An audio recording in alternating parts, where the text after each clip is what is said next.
Howdy, folks. I'm Brian, I'm Amber. and here's a Saturday morning special. Everyone's like, did Brian forget his name there for a second? No, I did not forget my name, but it was a very dramatic pause. Wedding bells are in the air for this episode. Wedding bells are in the air, and we've got a couple of surprise special stories for you. Our first letter is titled, Am I a Jerk for Having a Clown Officiate Our Marriage? My wife and I had our wedding this past weekend. The guests included immediate family from both sides as well as close mutual friends.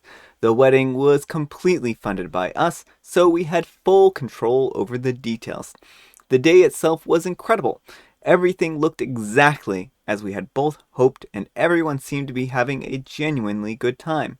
The only issue came from us hiring a clown to officiate our marriage. There were no jokes, no gags, or anything like that. Just a clown standing politely at the end of the aisle who respectfully read us our vows. We thought it would perfectly align with the tastes and the sense of humor of our guests, and by scanning the crowd, our friends definitely enjoyed it.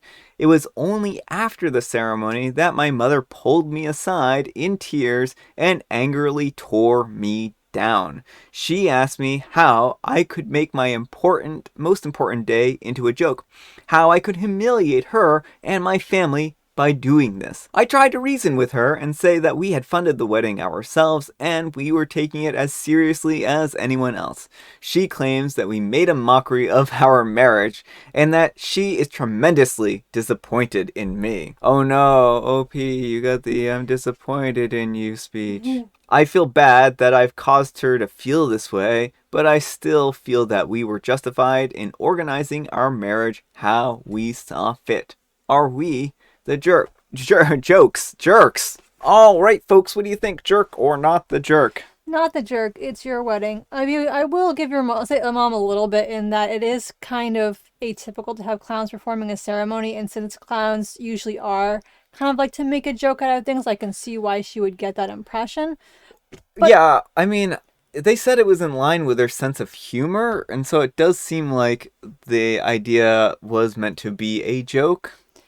yeah, So, so it's, I think you're well within your rights to have your wedding however you want. Your mom probably should have been a little more tactful with how she approached yeah. you. Or not done it during the wedding. Yeah, but I can understand why someone would feel like you're making the vows out to be a joke when there's a literal clown performing the Yeah, ritual. I think in that respect, it definitely turned this into, even if there weren't jokes or gags or anything like that, just the representation, the symbology that a clown was, administering this wedding really kind of gives it the air that, oh, we're not taking this seriously. It's kind of a joke.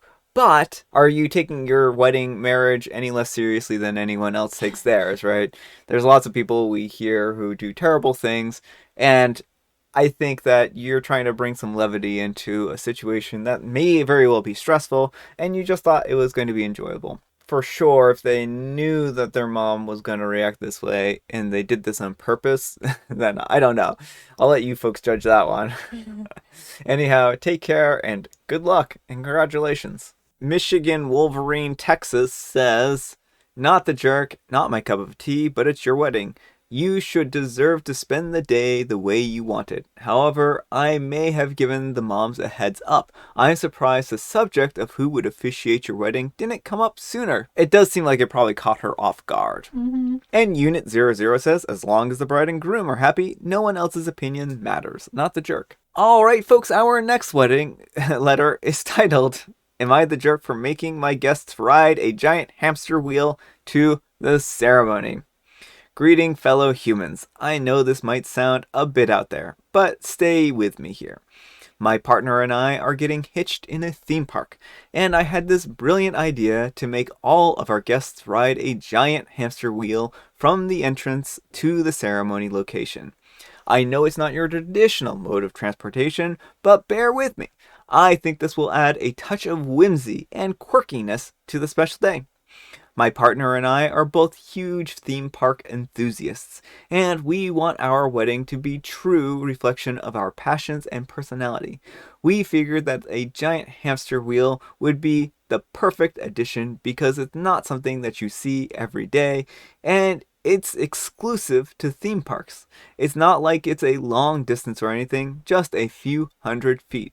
However, when I floated the idea to my friends and family, they all had a conniption and said that it was ridiculous and potentially dangerous. They said that they would refuse to ride a giant hamster wheel and that I'm being unreasonable. I don't understand what the fuss is. It's just a light-hearted and unconventional way to get to the ceremony. Am I the bad guy for wanting to inject a little fun and originality into our nuptials? Alright folks, what do you think? Jerk or not the jerk? I think you will be the jerk if you force Will do this. I think it's fine to have it as an option, but a lot of wedding attire isn't really meant for going in giant hamster wheels. Like, if you have high heels, run! like, imagine trying to do a hamster wheel in stilettos. It could lead to lots of injuries and unpleasant times. I have never heard of a giant hamster wheel at a theme park, and so this is completely new to me. If this is a safety hazard, then yes, you are the jerk if you're forcing everyone to do it. Well, even if it's not a safety hazard, if people don't want to do it, don't force them. Well, okay, I just meant especially a jerk. So I do think that you need to have the health, well-being, and safety of your guests considered when you do something like this. And like Amber said, a lot of formal clothes aren't really designed to be put through a hamster wheel. And yeah, I just think that this needs to be something that's left up to the individuals. But it sounds like a fun, whimsical idea if this is true. So anyhow, take care and good luck. And Nathan Poe says, sound like you need to work on what you consider brilliant ideas? Not the jerk? Wow, that's rude. I had no idea going into this one. Coldstream Capel says, you're the jerk. So what about the elderly relatives who are less mobile or family and friends with physical disabilities? You'd never forgive yourself if someone got hurt or worse. You can have a vision, but truthfully, I think this is a bit much. And that's my big concern, is it seems like it could go very badly. Yeah. All right, folks, it is tea time. Grab your beverages of choice. I've got some tea right here along with a special guest tea. And yes, while it is a Saturday morning special, I'm recording it at night on Friday. When do truck drivers stop to eat? Well, Amber, truck drivers stop to eat when they're hungry, but also when they're not hungry.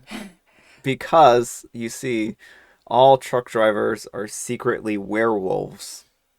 Whenever they come to a fork in the road. A fork in the road? No. That's bad. It's terrible. And I've got licorice spice. And then for our special guest tea, everybody put your hands together for... 3 ginger. 3 ginger. 3 ginger. It tastes a lot like licorice spice. But much weaker. It doesn't have quite as potent of a flavor. Yeah, it's definitely weaker. It has a little bit of heat to it from the ginger, so it's kind of like licorice spice, but with a kick. Yeah. So, not too bad. Not too bad. Definitely better than feet. Well, tomorrow we've got a real treat coming. Oh, what do we have? 3 fennel tea. 3 fennel tea? I didn't even know there were 3 different types of fennel. I didn't either, but... I guess we're about to find out. It's going to turn me into a fennel plant.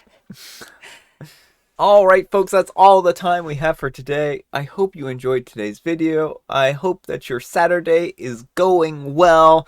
And Amber, what did we learn from today? What is the moral of the story? And you have to answer it in the style of a 1960s gangster.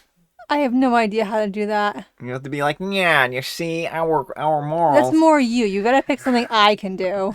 All right, answer it as a Pokemon. Pika pika. And that's the moral of the story for today, folks. I think our what have we learned today? We've learned that if you're going to get married, then don't have a clown as part of your ceremony. Clowns are evil and they are soul sucking. I think what we've learned is don't make people run in giant hamster wheels. Yeah, don't make people giant, or don't make clowns run in giant hamster wheels to officiate your wedding.